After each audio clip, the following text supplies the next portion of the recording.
Sa barkong Holland America New Amsterdam, higit 2,000 pasahero ang naghahanda para sa relaxing na araw sa Bahamas. Ang tunog ng steel drum ay umaalingaw-ngaw sa hangin.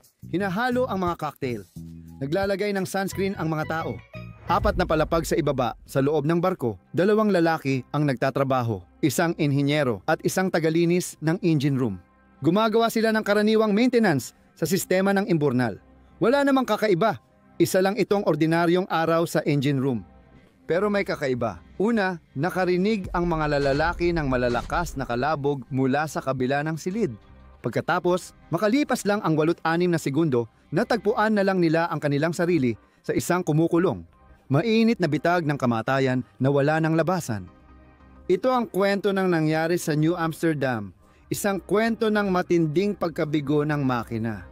Isang desperadong pagsagip at 2 lalaki na pumasok sa trabaho isang umaga at hindi na nakauwi. Itinayo noong 2010 ang New Amsterdam ay kahanga-hanga. 11 passenger decks ang nakatayo sa ibabaw ng tubig. Sa ibaba nito, may 4 pang decks na nagsisilbing tirahan ng crew at ng napakalaking engine room na nagpapagana sa lahat. Ang Holland America Line nasa likod ng barko ay kilala sa kaligtasan, tradisyon at karangyaan at bahagi ng Carnival Corporation, pinakamalaking cruise company sa mundo. Ang lumulutang na lungsod ay pinananatiling buhay ng 6 na diesel generators na gumagawa ng kuryente. Ang kuryente ang nagpapatakbo ng propulsion system at iba pang sistema ng barko. Ang air conditioning, mga ilaw, mga elevator, mga kusina, libangan, lahat ng bagay. Pero may isa pang sistema na tumatakbo sa loob ng barko. Isang mas luma at mas delikadong teknolohiya, ang sistema ng singaw. Mahigit 2 siglo nang ginagamit ang singaw sa mga barko. Mahusay itong paraan para mailipat ang init sa ibang lugar. Sa bagong Amsterdam, ang sistema ay gumagana sa mataas na presyon at 340 degrees Fahrenheit o 170 degrees Celsius. Sa silid ng makina nililikha ang singaw. Ginagamit ang usok mula sa mga diesel generator ng barko para pakuluan ang tubig. Dinadala ang singaw sa tubo sa loob ng barko para painitin ang fuel oil kung saan ito kailangan. Panatilihing mainit ang mga kabina ng pasahero at kaaya-aya ang swimming pool. Sa ilalim ng deck, ginagamit din ang singaw sa labahan at kusina. Pero delikado rin ito. Ang tubig na naging singaw ay lumalaki ng 1,000, 600 beses mula sa orihinal na dami. Kung biglang pakawalan ang presyo, pwedeng magdulot ito ng matinding sakuna. Ang mga tubo sa barko ay lumalaki kapag umiinit at lumiliit kapag lumalamig. Kung ang mahabang tubo ay nagdadala ng singaw sa 300 at 40 degrees, hahaba ito. Hindi man masyado pero sapat na. Kung hindi makakalawak ang tubo, masisira ito. Diyan pumapasok ang expansion joints, isang flexible na bahagi na gawa sa kulubot na stainless steel. Kapag uminit ang tubo at lumawak, umiiksi ang expansion joint. Kapag lumamig ang tubo at lumiit, humahaba naman ang joint, isang simpleng solusyon sa isang komplikadong problema. Pero mas marupok ang mga joint kaysa sa solidong tubo. Kung masyadong tumaas ang presyon o hindi maayos ang pagmintina, pwede silang pumalya. Sa New Amsterdam, may expansion joint sa isang bahagi ng tubo na dumadaan sa unahang silid ng imburnal. Bahagi ang tubong ito ng sangay na nagdadala ng singaw sa mga pampainit ng inuming tubig sa silid. Bihira lang gamitin ang mga pampainit. Sa halip, mainit na tubig mula sa pangunahing makina ang gamit ng barko. Ginagamit lang ang mga steam heater kapag naka-shutdown ang pangunahing makina. At nangyayari lang yon ng ilang araw sa isang taon. Kaya ang tubo at expansion joint na ito ay madalas lang nakatenga at walang ginagawa. Hindi ganap na walang ginagawa, pero hindi rin lubos ginagamit. 2 shut-off valve na papunta sa mga heater ang bahagyang binuksan para hindi tuluyang lumamig ang tubo, na ibig sabihin ay laging may kaunting pressure sa sistema. 5 araw bago ang aksidente, Marso 17, 2024 napansin ng crew na may tagas sa isang water heater sa silid ng inuming tubig. Walang malala pero sapat na para kailanganin ng atensyon. Kailangan tanggalin ang heater para maayos. Pinatay ang singaw para mailipat ito. May balbula sa tubo papunta sa heater na tuluyang isinara ng miyembro ng crew. Pagkalipas ng ilang araw, naayos at naibalik ang heater. Ibinalik ang lahat sa dati. Hinigpitan ang mga koneksyon. Sinuri ang sistema, pero hindi na muling binuksan ang balbula sa supply pipe. Nananatiling nakasara ito. Isa itong pagkakamali. Dahil sarado ang balbula, walang mapupuntahan ang singaw na galing sa dalawang bahagyang bukas na shut-off valves. Hindi ito makadaloy papunta sa mga pampainit at nagsimulang tumaas ang presyon. Dumating ang New Amsterdam sa Half Moon Cay 8:00 AM Marso 22, 2024. Ang Half Moon Cay ay pribadong isla ng Holland America sa Bahamas at walang pantalan dito. Nananatili ang barko sa laot gamit ang sariling propulsion system. Dinadala ang mga pasahero sa isla gamit ang maliliit na bangka. Dahil hindi nakadak ang barko, lahat ng watertight na pinto sa engine room ay nananatiling nakasara. Panukalang pangkaligtasan ito para hindi kumalat ang sunog o baha. Pero ang mga nakasarang pintong iyon ay magiging isang patibong ng kamatayan. Alas 8:30 ng umaga, 2 crew ang pumasok sa harapang silid ng imburnal para sa regular na maintenance. Isa sa kanila ay si Joseph Torrado, isang Pilipinong third engineer. Kasama niya si Wawan Gusnawan mula sa Indonesia, na nagtatrabaho bilang tagalinis sa engine room. Nagtatrabaho sila sa sistema ng imburnal sa starboard o kanang bahagi ng silid. Dumaan ang tubo ng singaw sa pader sa port o kaliwang bahagi, ngunit hindi nila ito pinansin. Lahat ay mukhang normal. Ang punong inhinyero ang unang nakarinig nito, ilang malalakas na putok na nagmumula sa unahan. Sa parehong sandali, biglang umandar ang feed pump na kanyang inaayos. Ito ay tumutukoy sa matinding pagbagsak ng presyon sa sistema. Mayroong pumalya isang malaking bagay. Sa unahan ng silid ng imburnal, narinig din ni Joseph at Wawan ang mga malalakas na tunog. Mas malapit sila roon. Nagmumula ang tunog sa kabilang bahagi ng silid mula sa tubo ng singaw. Pagkatapos, pumutok ang expansion joint. Sumabog ang singaw na may 300 at 40 degrees Fahrenheit at 100 at 15 C papasok sa silid. Sa isang iglap, napalitan ng sobrang init na singaw ang hangin.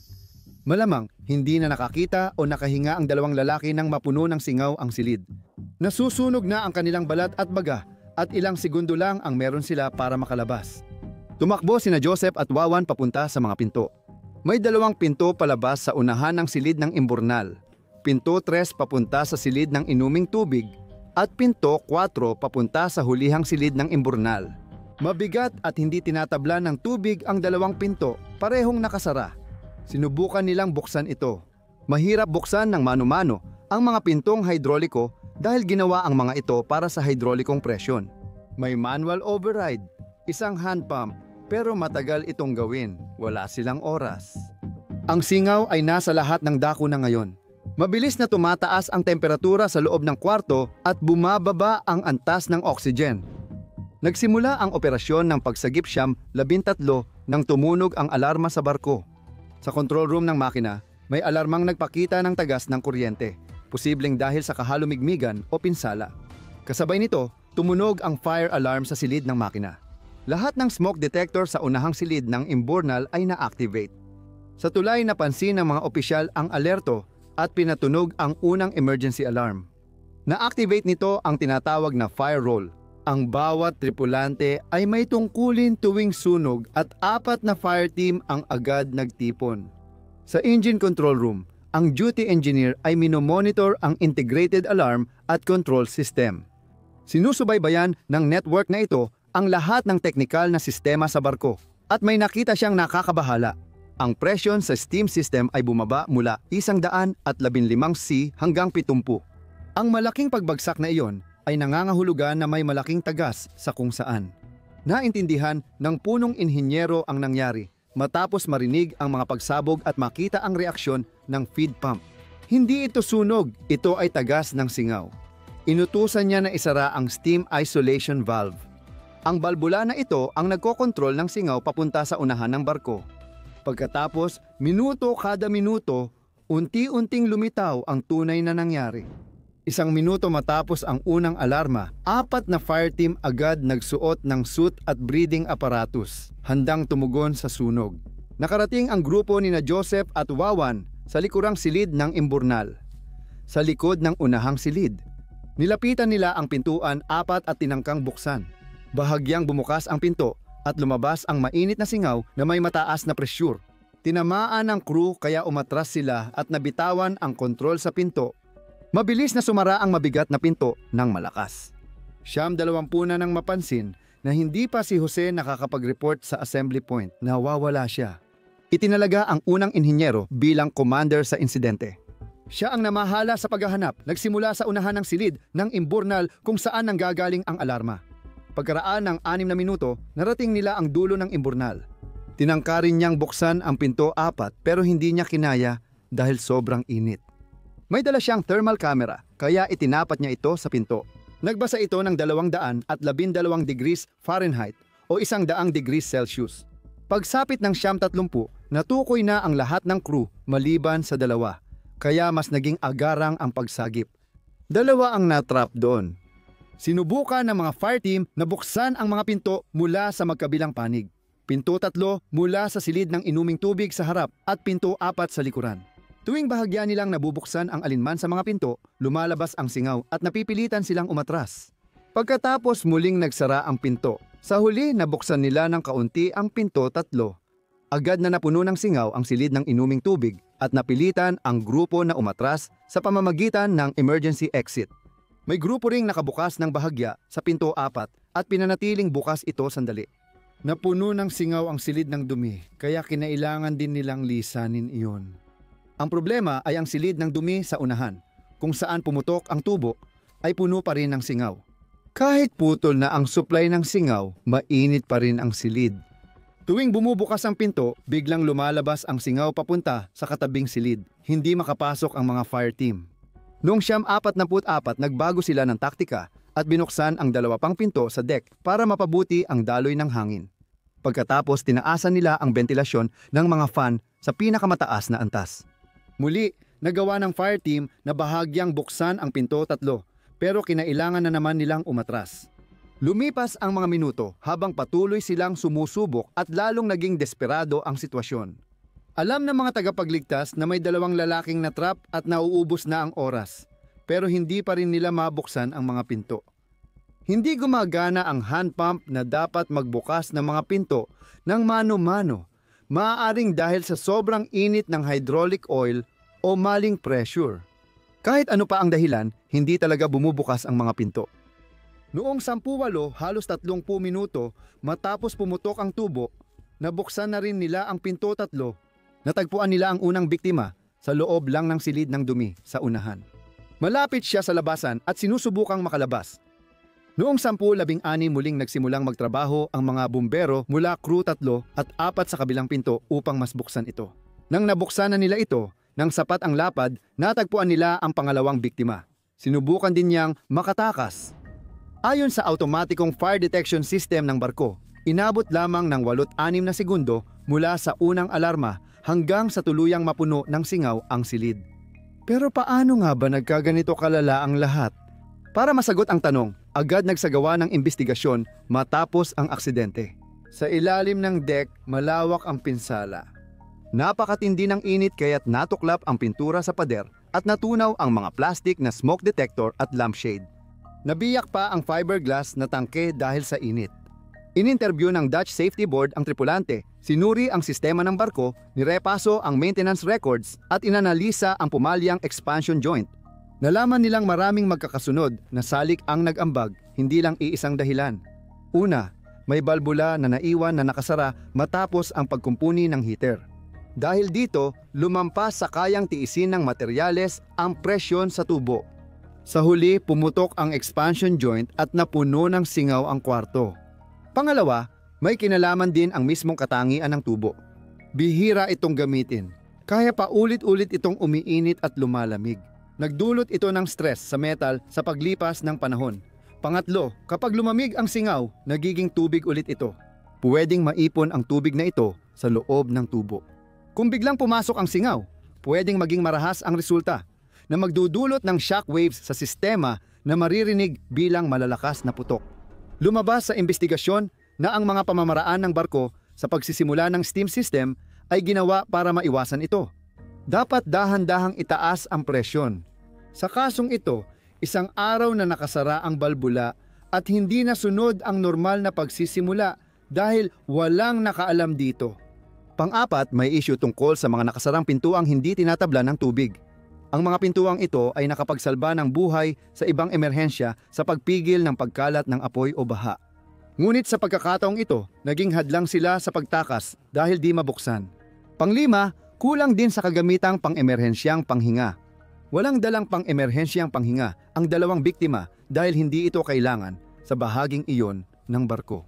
Kung may dala sana ang mga biktima ng mga ito, baka nagkaroon sila ng oras para makarating sa emergency exit o mabuhay hanggang mabuksan ang pinto. Nagrekomenda ang Dutch Safety Board ng mas mahigpit na pagsasanay sa steam system, mas maayos na pagsubaybay sa balbula matapos ang maintenance at pagbibigay ng emergency breathing equipment sa mga lugar na posibleng may singaw. Suriin muli ang disenyo ng watertight na pinto para masigurong mabubuksan ito sa oras ng emerhensya. Agad pagkatapos ng aksidente, alam ng mga pasahero ng cruise na may mali. Inanunsyo ng kapitan na may nangyaring insidente at 2 miyembro ng crew ang pumanaw. Isang pasahero ang nagsabi sa mga reporter na ang kapitan ay napaiyak habang ginagawa ang anunsyo. Nagbigay siya ng katahimikan sa 2 lalaki. Ang dating masaya at kapanapanabik na mood sa barko ay biglang naging napakalungkot. Kinansela ang mga kaganapan at huminto ang selebrasyon.